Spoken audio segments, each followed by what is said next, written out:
Puji Tuhan, saudara, kita jumpa dalam program doa pagi GPDI Budi Mulia. Kita akan baca bersama-sama firman Tuhan, kita akan berdoa, kita menikmati persekutuan dengan Tuhan. Sebelumnya, mari kita berdoa. Bapa yang kami panggil dalam nama Tuhan Yesus Kristus, kami mengucap syukur buat pagi ini Tuhan berikan kami tubuh yang sehat. Kami dapat lagi bersekutu, kami dapat membaca firman Tuhan, kami dapat berdoa bersama-sama. Memberkati persekutuan kami pagi ini dari awal sampai selesainya. Kami serahkan ke dalam pimpinan Roh Kudus. Di dalam nama Tuhan Yesus Kristus. Haleluya. Amin. Puji Tuhan, saudara, setiap orang percaya memiliki Roh Kudus dan dibenarkan oleh iman. Itu bukan karena melakukan hukum Taurat. Dalam Roma 8 ayat 9 bahwa setiap orang yang percaya maka Roh Kudus akan tinggal di dalam dia. Saudara, kita baca dalam Galatia pasal 3 ayat 2 dikatakan, hanya ini yang hendak ku ketahui daripada kamu, adakah kamu telah menerima Roh karena melakukan hukum Taurat atau karena percaya kepada pemberitaan Injil? Adakah kamu sebodoh itu? Kamu telah mulai dengan Roh, maukah kamu sekarang mengakhirinya di dalam daging? Jadi bagaimana sekarang? Apakah Ia yang menganugerahkan Roh kepada kamu dengan berlimpah-limpah dan yang melakukan mujizat di antara kamu berbuat demikian karena kamu melakukan hukum Taurat atau karena kamu percaya kepada pemberitaan Injil? Saudara, Paulus kecewa karena orang-orang Galatia begitu cepat beralih kepada Injil yang lain, saudara-saudara. Nah, untuk itu dalam Galatia pasal yang kelima, ayat 16 sampai 18, di sana dikatakan hidup menurut daging atau hidup menurut Roh. Ayat 16 dikatakan, maksudku ialah hiduplah oleh Roh, maka kamu tidak akan menurut keinginan daging. Ayat 17, sebab keinginan daging berlawanan dengan keinginan Roh, dan keinginan Roh berlawanan dengan keinginan daging. Karena keduanya bertentangan, sehingga setiap kali tidak melakukan apa yang kamu kehendaki. Akan tetapi, jikalau kamu memberi dirimu dipimpin oleh Roh, maka kamu tidak hidup di bawah hukum Taurat. Saudara, perlunya kita ambil satu perbedaan. Apakah kita mau hidup menurut pimpinan Roh atau kita hidup dengan keinginan daging? Orang percaya dapat mengalahkan kuasa dosa, yaitu dengan melawan keinginan-keinginan daging. Akibat dosa datanglah masalah-masalah.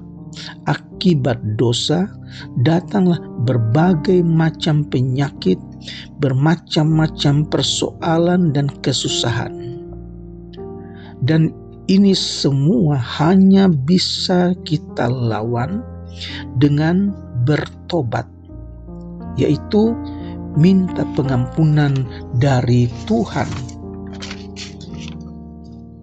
Banyak kali kita mengalami masalah, kesulitan, kesukaran, kesusahan itu karena kesalahan kita sendiri. Nah, tidak semua persoalan itu timbul karena telah berbuat dosa atau menjadikan kita sakit karena kita telah berbuat dosa, akan tetapi karena keinginan daging yang kuat. Keinginan daging apabila dituruti akan melahirkan dosa. Dan akibat dosa adalah persoalan kesusahan, penyakit, dan lain-lain. Misalnya contoh, karena terlalu banyak makan makanan yang enak-enak, tidak mau pantang, akhirnya datanglah penyakit.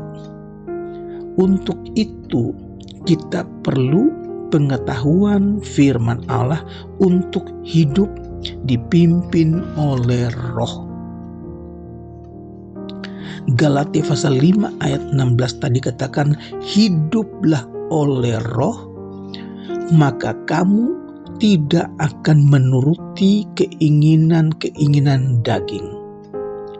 Sedangkan dalam Roma 8 ayat yang ke-13, sebab jika kamu hidup menurut daging, kamu akan mati.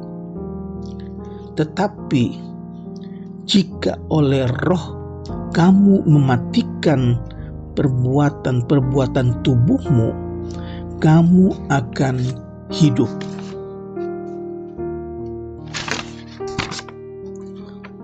Memang manusia memiliki kehendak bebas, dan kehendak yang mana yang akan kita lakukan, maka kehendak itulah yang akan terjadi, yang akan menang. Nah, kalau kita memberi diri kita kepada keinginan-keinginan daging, hidup kita akan dipimpin oleh keinginan-keinginan daging tadi. Tetapi kalau kita memberi diri kita dipimpin oleh Roh, maka Roh yang akan memimpin kita, Roh yang akan menguasai kita, karena kehendak Roh berlawanan dengan keinginan daging.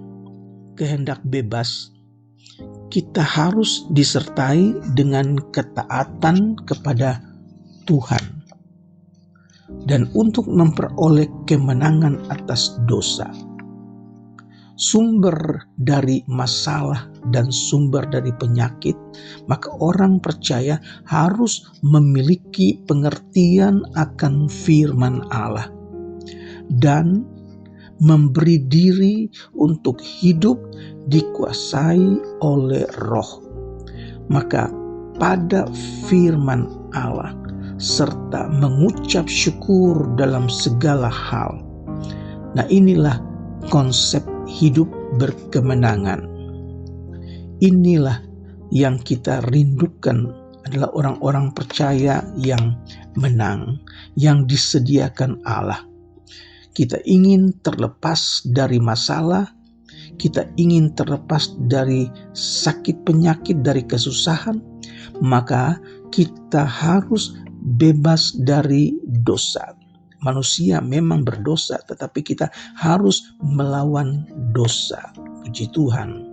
Nah, rahasianya ialah tunduk kepada Roh, bukan kepada daging.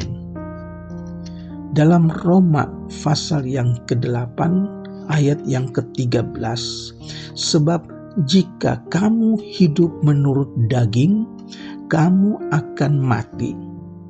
Tetapi jika oleh Roh kamu mematikan perbuatan-perbuatan tubuhmu, kamu akan hidup.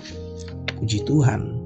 Jadi jika seorang yang terus-menerus mematikan perbuatan-perbuatan buruk tubuh, maka dia sedang dipimpin oleh Roh. Dan orang-orang yang dipimpin oleh Roh, mereka itu adalah anak-anak Allah. Haleluya. Siapa yang tidak memiliki Roh Kristus, dia bukan milik Kristus. Saudara, tetaplah hidup dipimpin oleh Roh. Untuk itu kita perlu dekat dengan Tuhan. Kita perlu minta supaya Roh Kudus tetap tinggal di dalam kita. Puji Tuhan. Mari kita berdoa kiranya firman Tuhan ini membuat kita semakin rindu, tidak tenggelam di dalam keinginan-keinginan daging, tetapi keinginan supaya dipimpin oleh Roh, sehingga kita benar-benar menjadi anak Allah yang diberkati. Mari kita berdoa. Bapa yang kami panggil dalam nama Tuhan Yesus Kristus, terima kasih kami belajar lagi dari firman-Mu tentang hidup dipimpin oleh Roh dan hidup karena keinginan-keinginan daging. Berikan kami kekuatan melalui firman Tuhan. Urapi kami dengan Roh-Mu supaya hidup kami dikuasai oleh Roh Kudus. Terima kasih ya Bapa. Saat ini hamba-Mu berdoa buat mereka yang sedang sakit, mereka yang sedang dirawat di rumah sakit, dalam keadaan tubuh lemah di rumah Tuhan. Kami berdoa dalam nama Yesus, bilur-bilur Yesus menyembuhkan sakit penyakit mereka. Tuhan, mereka yang ada dalam kelemahan tubuh, Tuhan berikan kekuatan. Mereka yang sedang dalam pergumulan, mereka yang dalam kesusahan ya Tuhan, berikan penghiburan. Kiranya Tuhan berikan jalan keluar, Tuhan berikan kemenangan supaya dengan iman mereka percaya Tuhan tidak tinggalkan mereka. Terima kasih Tuhan. Kami berdoa buat anak-anak sekolah, Tuhan berikan mereka apa yang mereka perlukan, biaya-biaya sekolah Tuhan cukupkan. Terima kasih. Kami berdoa buat rumah tangga Kristen. Tuhan berikan damai sejahtera dan sukacita di dalam keluarga. Suami, istri, dan anak-anak Tuhan berkati. Terima kasih Tuhan. Terpujilah nama-Mu Tuhan. Kami serahkan semuanya ke dalam tangan Tuhan, dan biar Tuhan pimpin gereja-gereja yang ada di seluruh tanah air Indonesia. Berikan kami kebebasan untuk beribadah. Berikan kami sukacita untuk beribadah. Nama Tuhan dipuji dan dibesarkan. Kami alaskan doa kami di dalam nama Tuhan Yesus Kristus. Haleluya. Amin.